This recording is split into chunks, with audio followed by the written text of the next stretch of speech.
Today we start our chapter number 4, which is Principle of Mathematical Induction. Right? So उसे हम लोग short में क्या कहेंगे, PMI. Right? So PMI start करें उससे पहले हम लोग देखते हैं कि what is Principle of Mathematical Induction.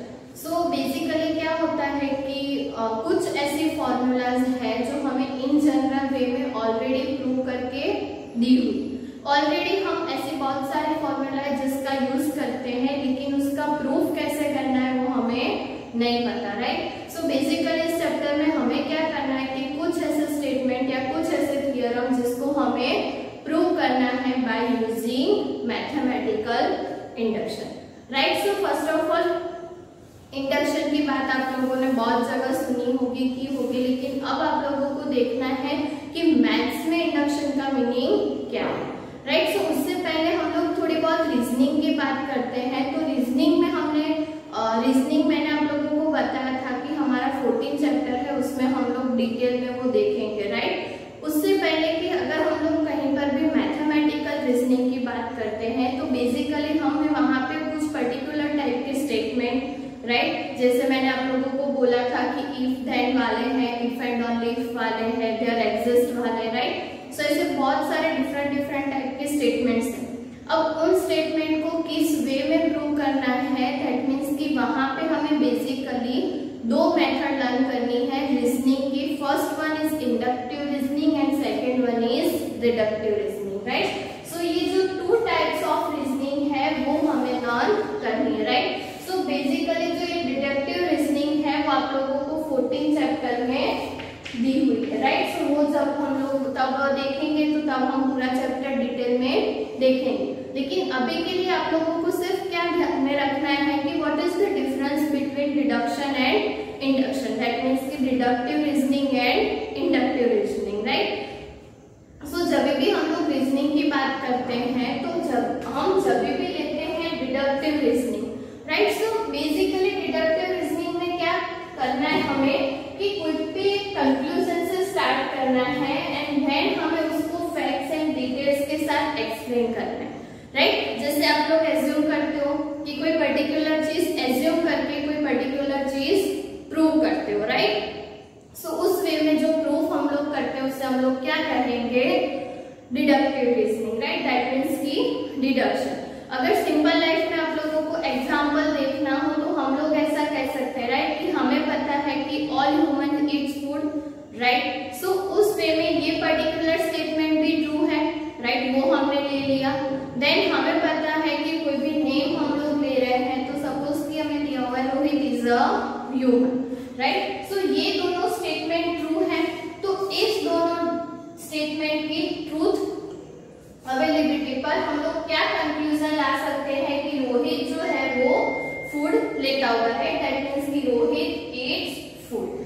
So particular हमें क्या करना है कि ये सारे जनरल स्टेटमेंट है. राइट? और जनरल स्टेटमेंट में से हमें कोई एक स्पेसिफिक केस पर जाना है. राइट? दैट मीन्स कि हमें क्या करना है डिडक्शन में कि जनरल केस से स्पेसिफिक केस पे जाना, कि हमें कोई चीज इन जनरल ट्रू है वो पता है तो वो उसमें से कुछ पार्ट के लिए ट्रू होगी कि नहीं वो हमें प्रूव करना है. राइट? होगी वो हमें भी पता है. कहीं कहीं ऐसे एक्सेप्शन केस भी होते हैं जहां पे वो चीज ट्रू नहीं होती. राइट? सो वो कैसे प्रूव करना है, उसकी क्या पर्टिकुलर मेथड है, वो सारी चीजें जो है हमें चैप्टर नंबर 14 में देखनी है. राइट? लेकिन अभी के लिए डिडक्शन के लिए आप लोगों को सिर्फ इतनी चीजें ध्यान में रखनी है कि बेसिकली हमें वहां पे करना क्या है, जनरल केस से कहां पे जाना है, स्पेसिफिक केस पर. राइट? सो अब इंडक्शन की बात करते हैं तो व्हाट इज इंडक्शन. तो इंडक्शन में उसकी बिल्कुल रिवर्स प्रोसेस करनी. राइट? दैट मीन्स कि वहां पे हमें स्पेसिफिक केस से जनरल केस पर जाना है. राइट? जैसे कि हम लोग ऐसे शॉर्ट लेते हैं कि कोई चीज 1 के लिए ट्रू है. मैथ्स की बात कर रहे हो कि कोई पर्टिकुलर स्टेटमेंट हम लोग ले रहे हैं वो नंबर्स के लिए. राइट? तो 1 के लिए ट्रू है, 3 के लिए ट्रू है, 4 के लिए ट्रू है. तो अगर हमें ऐसा प्रूव करना हो कि वो सारे नेचुरल नंबर्स के लिए ट्रू है तो वहां पे हमें क्या यूज करना है, इंडक्शन. राइट? दैट मीन्स कि छोटे छोटे स्पेसिफाइड केस से हमें कहाँ पे जाना है, जनरल केस पर. राइट? अगर सिंपल एग्जांपल आप लोगों को लेना हो तो आप लोग ऐसा लिख सकते हो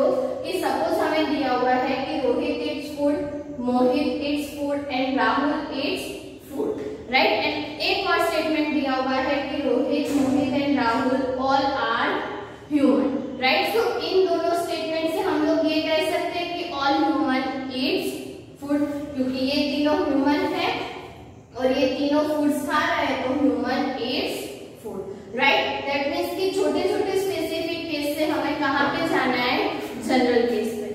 इन शॉर्ट कि अगर आप लोगों को सपोज बेसिकली आप लोगों ने अब तक में भी लर्न भी किया है कि अगर हमें n नेचुरल नंबर का सम करना है, राइट, दैट मीन्स कि sum of n natural number.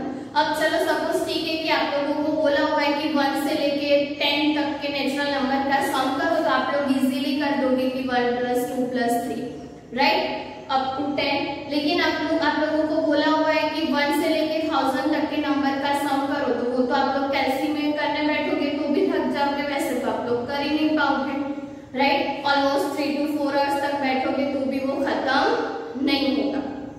So basically ऐसे कुछ रिजल्ट के लिए हमें कुछ फॉर्मूला दी हुई, दैट मीन्स कि सपोज हमें लेना है कि sum of n natural number 3, 4 and so up to n। तो इसके लिए फॉर्मूला है n into n + 1 divided by 2, right. अब ये फॉर्मूला हमें दी हुई है तो हमें जस्ट चेक करना है कि ये फॉर्मूला ट्रू है कि नहीं, राइट। सो बेसिकली ये फॉर्मूला का प्रूफ हमें देखना है इन इंडक्शन में, राइट। दैट मीन्स कि हम कुछ छोटे छोटे केसेस लेंगे और वही केस को हम इन जनरल वे में प्रूव करेंगे। अब कैसे प्रूव करना है, तो जैसे आप लोगों ने वो गेम या तो वीडियो देखा होगा कि ऐसे कार्ड्स को या तो पर्टिकुलर ऐसे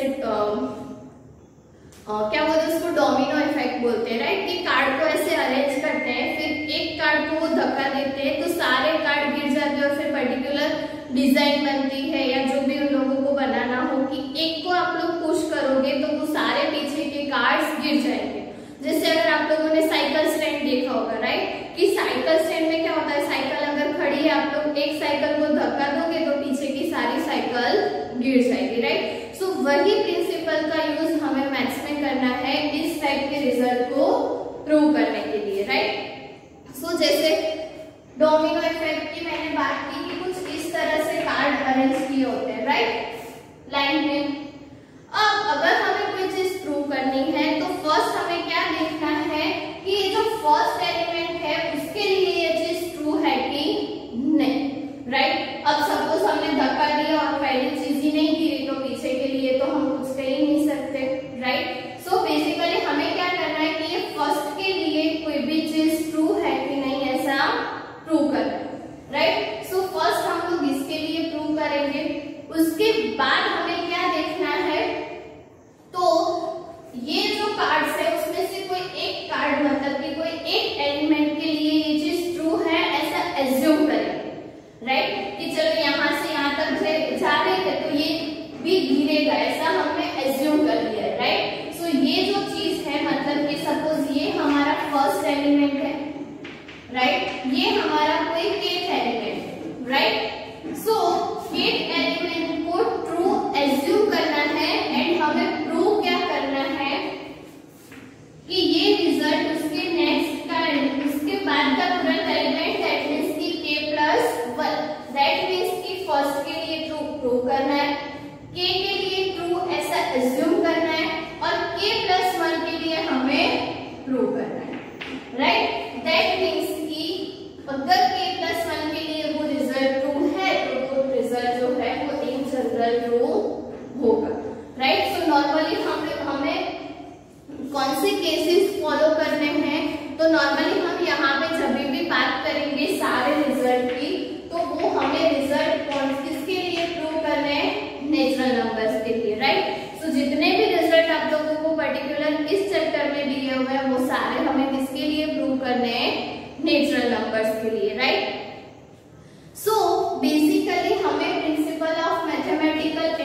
कि फर्स्ट एलिमेंट के लिए प्रूव करना है। नेचुरल नंबर में फर्स्ट एलिमेंट कौन सा होगा? 1, राइट। सो सेकेंड स्टेप क्या करना है कि P of 1 इज ट्रू ऐसा प्रूव करना है, राइट। अब P of 1 मतलब कि ये चीज ऐसी है कि फर्स्ट एलिमेंट सपोज हमारा 1 है तो हमें P of 1 प्रूव करना है, लेकिन ऐसा नेसेसरी तो नहीं है कि हर एक रिजल्ट में 1 से स्टार्ट हो रहा। कोई ऐसे रिजल्ट है सपोज 4 के लिए ट्रू हो रहा है, मतलब कि 4 से बड़ी वैल्यू के लिए, तो सपोज आप लोगों को ऐसी कुछ कंडीशन दी हुई है कि n इज ग्रेटर देन और इक्वल्स टू 4, तो वहां पे आप लोगों को P of 4 इज ट्रू ऐसा प्रूव करना है, राइट। सो जो भी पहला एलिमेंट है वो पर्टिकुलर स्टेटमेंट के लिए, उसके लिए हमें ये रिजल्ट को प्रूव करना है, राइट। सेकेंड थिंग मैंने बोली कि थर्ड स्टेप आप लोगों को क्या करना है, तो P of K को ट्रू एज्यूम करना है, राइट। दैट मीन्स कि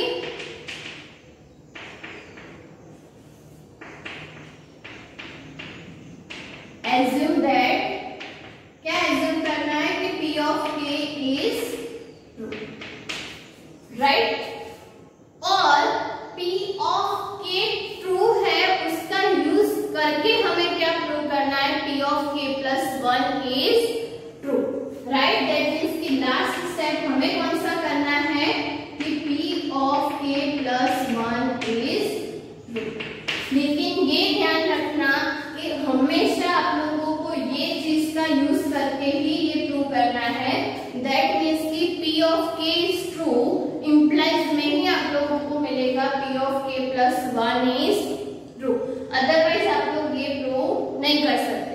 बेसिकली हमें जब भी हम लोग P of K plus 1 का प्रूव स्टार्ट करें तो हमें ये चीज ध्यान में रखनी है कि हमें वहां पे यूज किसका करना है?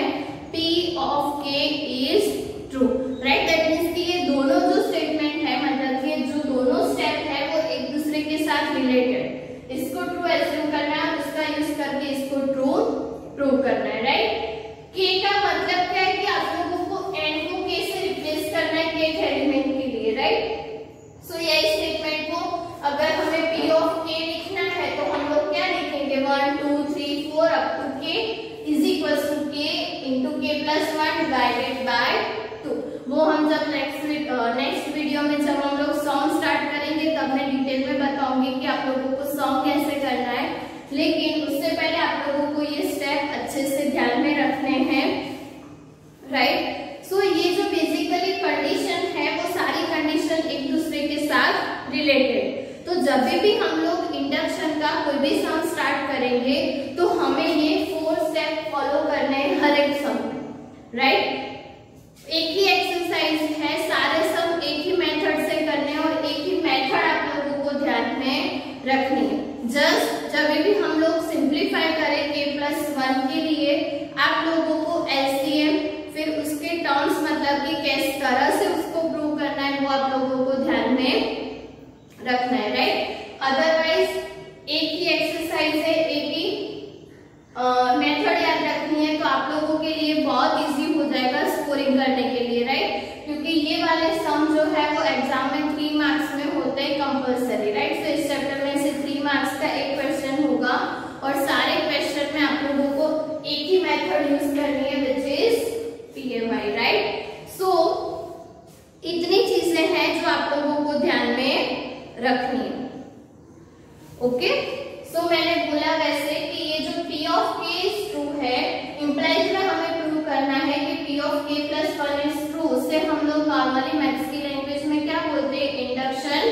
इंडक्टिव हाइपोथेसिस अथवा तो इंडक्शन हाइपोथेसिस, राइट। सो ये जो चीज है वो सबसे इंपॉर्टेंट है पूरे प्रूफ में कि ये लिखना है और इसका यूज करके इसको प्रूव करना है, ओके। सो आई होप कि आप लोगों को इंडक्शन में क्या करना है वो समझ में आया होगा।